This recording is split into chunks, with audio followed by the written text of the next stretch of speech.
Noisy Things allows young children to explore rhythm, pulse, tempo and pitch with humorous and colourful animated characters. The programme encourages students to learn by experimentation rather than instruction, and the configuration and accessibility options provide simple and direct access.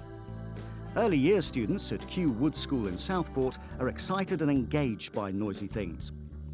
We also hear from ICT coordinator Alan Bowen, who explains how Noisy Things fits within the wider school ICT policy and the school's approach to Bechter's self-review framework. What happens when I drag him up? What's he doing?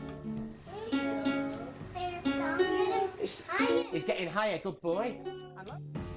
See, it's gone different, it's slower. In the foundation stage, it's important to allow children to be creative and use their imagination and explore with the senses, which really does that really well.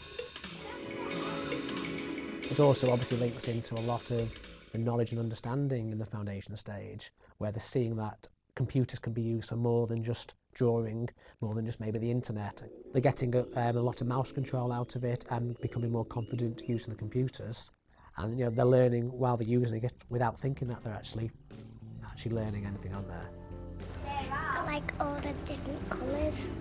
They all make sounds. I've got pink, purple and red. The teacher can actually, in the teacher's setting, set it up for what you want the children to do. So it may be that the children aren't ready to have so many squares. You can set that up to be 3 by 4. So it's much easier for the children. It actually also has a switch access, which means, particularly in special schools, you can put the switch access so they're just having to click one click of the mouse will be making things happen. So really, any children who can sit in front of a computer can make something happen. The design of it is so simple, the children can just sit down and explore. Harry, look! To see their eyes light up when something happens and the different sounds are coming out and it's hitting all sorts of different senses.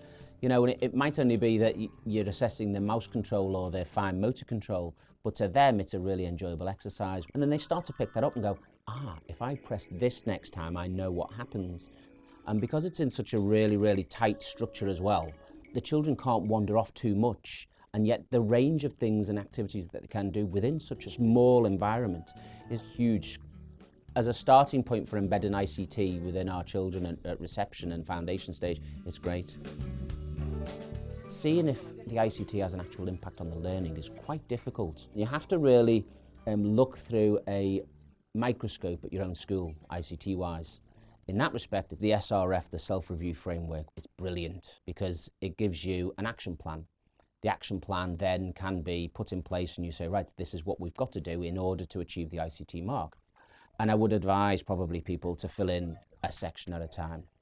And if you farmed the 7 sections out to different people and then brought it all back together with a meeting, it would work really, really well because then lots of people have ownership of what ICT is like in your school. From having the ICT mark, people might assume that we're an all singing, all dancing ICT school, and we're not. You know, the self-review framework does allow you lots of scope to improve further.